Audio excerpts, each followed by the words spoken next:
y las mujeres que lo pensaron antes y mejor.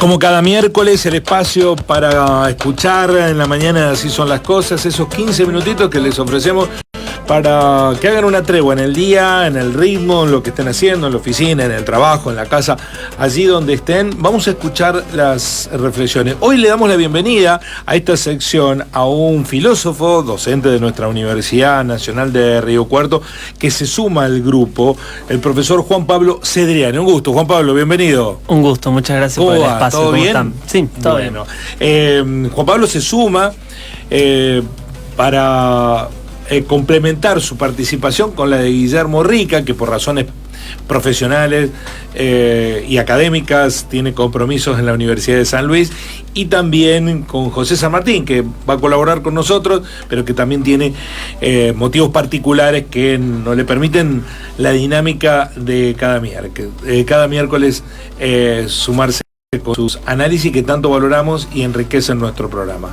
Juan Pablo es licenciado en filosofía. ¿Por qué? ¿Por qué se dedicó a la filosofía? ¿Quién empujó esa decisión? Yo iba a ser veterinario hasta sexto año. ¿En serio? Del secundario, sí. Y siempre cuento lo mismo cuando me preguntan, porque realmente me topé con filosofía, sí, con los textos, sí. ¿Y cómo te topaste con filosofía? Así. En el secundario, en el normal, yo cursaba en el normal, estaba en naturales, venía como encaminadísimo y leer primero textos de psicología, ¿no? En quinto año, y después en filosofía toparme con Jaspers, con autores que después fui queriendo cada vez más, con Sartre, ¿sí? Y bueno, fueron surgiendo preguntas que quizás ya estaban, pero no tenían las palabras. Y bueno, ¿las preguntas existenciales son que te movilizaron? Sí, la adolescencia, ¿no? Sí, uno recuerda allá lejos y hace tiempo, es una época propicia, pero... ¿Y te costó convencer a los entornos de que querías ir por ahí? No. Me costó entender lo que estaba pasando, ¿no? Porque entré a la universidad ese primer año y no agarró una. ¿Te costó mucho? Claro, tenía otros compañeros que habían tenido muchos años de filosofía en el secundario antes, etcétera, y yo me daba cuenta que tenía que ponerme a tono con esas lecturas y demás. Y fue realmente un desafío, pero que disfruté mucho también. ¿Y lo seguís disfrutando? Sí, la verdad que sí. Y la filosofía explica también todo, ¿no? ¿Cómo? La filosofía explica todo. La filosofía explica la economía, explica la ciencia, explica todo. Yo creo que la filosofía lo que hace es preguntar sobre las explicaciones, ¿no? Las explicaciones son las tareas de toda disciplina, de toda rama del saber, y la filosofía anda por ahí con esa insistencia de preguntar, bueno, ¿y qué quisiste decir con eso? ¿Y esto que dijiste todavía es relevante? ¿No? Etcétera. Lo más incómodo de la vida es el preguntar, ¿no? Sí. Y el porqué de las cosas te pone en una situación de desafiante. Sí.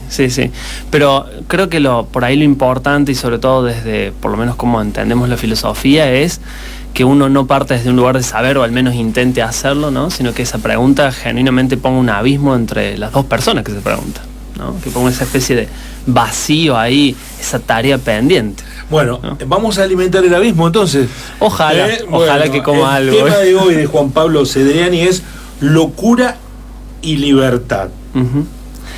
Bueno, yo me traje un guioncito para no desvirtuar esos 15 minutos. Frantz Fanon fue un psiquiatra de piel negra, originario de la isla caribeña de Martinica, que vivió entre los años 1925 y 1961. Su obra continúa siendo sumamente relevante para pensar en el racismo y sus efectos, los procesos de colonización, la dominación y la violencia. Trabajó 3 años como director del Hospital Psiquiátrico de Blida, en Argelia, que por aquella época era colonia francesa. Consideremos que en aquel momento el contexto social era sumamente conflictivo. Argelia había comenzado a luchar por su independencia y Francia no escatimaba recursos para mantenerla en un lugar de sometimiento.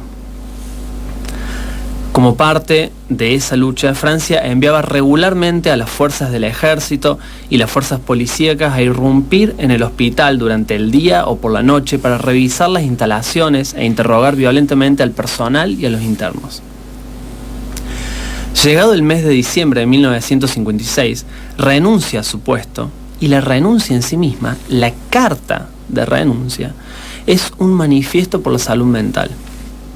En esa carta también se reconoce simpatizante del Frente de Liberación y ello le valdrá la expulsión de Argelia. Fanon inmediatamente se dedicó por completo a la militancia junto al Frente de Liberación Nacional hasta su muerte en diciembre de 1961. Tristemente, nos llega a ver poquito después, en 1962, cómo Argelia obtendría su independencia. La propuesta psiquiátrica de Fanon durante su trabajo era revolucionaria para la época. Consistía en aplicar dinámicas similares a las hoy difundidas clínicas de día, pues pretendía devolver al colonizado su condición de libre, brindando un entorno seguro desde el cual pudiera reparar las bases que le permitieran volver a trabajar, a transitar su ciudad, a la vida con su familia y comunidad, diariamente. De hecho, promueve el contacto permanente entre el medio social y la institución. Se entiende entonces la paradoja. Este proceso de renovación, ¿no?, de las tareas psiquiátricas, de las prácticas psiquiátricas, se viene a terminar con una historia de prácticas represivas y manicomiantes. Se encuentra con que en el medio argelino mismo, el que está enfermo, que es el medio argelino mismo el que está enfermo de una violencia palpable. La verdadera locura, y sobre todo sus causas, no se encontraban dentro de las instituciones, sino fuera. Las diversas terapias que se planteaban como réplicas o ensayos de un hogar y una sociedad construidas dentro del hospital de Blida para reensamblar esas historias de vida eran violentamente, violentadas, valga la redundancia, por la locura racionalmente organizada del colonialismo. Por eso decía Fanon que la locura es uno de los medios que tiene el hombre de perder su libertad. Y si bien inicialmente los esfuerzos de nuestro autor estaban enfocados en los padecimientos individuales y en tratarlos manteniendo el contacto con el exterior, comprende luego que el problema no puede resolverse hacia adentro de los sujetos, hacia adentro de las instituciones, sino más bien con procesos de conjunto, de hermanamiento y participación colectiva. Sin estas manifestaciones conjuntas contra las formas de la violencia, nos dice Fanon, la esperanza entonces no es más la puerta abierta al porvenir, sino al mantenimiento, o sea, la puerta abierta al mantenimiento ilógico de una actitud subjetiva en ruptura organizada con la realidad, una forma de locura. Es decir, esa esperanza pasiva, individualista, salvífica, se vuelve en un contexto represivo una forma de locura también. La violencia ejercida por las instituciones que debieran resguardarnos de ella configura una forma de deshumanización. Locura, pérdida de libertad, deshumanización, entonces se corresponden. El artista argentino Marcelo Brodsky, en su serie Nexos de 2001, presentó una instalación hecha con libros que por temor fueron enterrados por diversas personas durante la última dictadura militar argentina. O sea, desenterró los libros, hizo la instalación, etc. La instalación consistía en cajones de madera con tierra, y los libros se reconstruían la manera en que los había encontrado. El nombre de la instalación es Los Condenados de la Tierra, título que comparte con el último libro publicado en vida de Frantz Fanon y que también fue prohibido y enterrado aquí en Argentina en ese periodo. El lunes amanecimos con la noticia de que con presencia policial se había irrumpido en la Universidad Nacional Madres de Plaza de Mayo, una institución que tiene bastante para decir sobre reensamblar historias de vida golpeadas por las formas de la locura racional y su violencia calculadora. Una institución que nos recuerda que mantiene en la memoria que los únicos avances que hemos dado en libertad han sido las formas de democratización, que verdaderamente nos emancipan y que se encuentran en la esencia de los derechos humanos, que se expresan en el hacer públicas a la educación gratuita y de calidad, a la atención a la salud integral, de los adultos mayores, a la búsqueda de la memoria, la verdad, la justicia y más.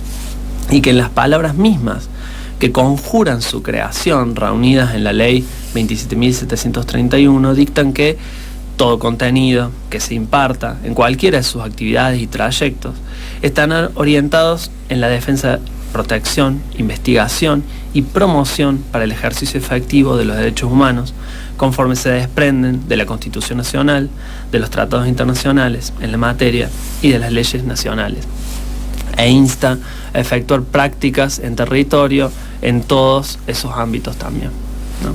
Bueno, fin. ¿Qué acción tan sublime esta que describe Fanon respecto de, ojo, que a veces se nos instala predeterminadamente que nos volvamos locos, ¿no? Que la locura esté afuera, porque es una manera de conculcarnos la libertad, y que no lo vemos porque se lo hace de la lógica, seamos más libres. No, al contrario, te someten a un estado de locura, que mucho de esto está instado por esta manera de gobernar, que así prosperar económicamente, cosa que no está haciendo, nos llevaría también a una actitud desquiciada por muchas cosas que están pasando. No es neutro eso, es provocado. Esto que vos mencionabas recién de estar con el Excel recortando es una forma de disociación, sí, ¿no?, de la realidad. Es obviar las protestas en el Garrahan que estaban pasando recién. Sí. Bueno, obviar todo esto.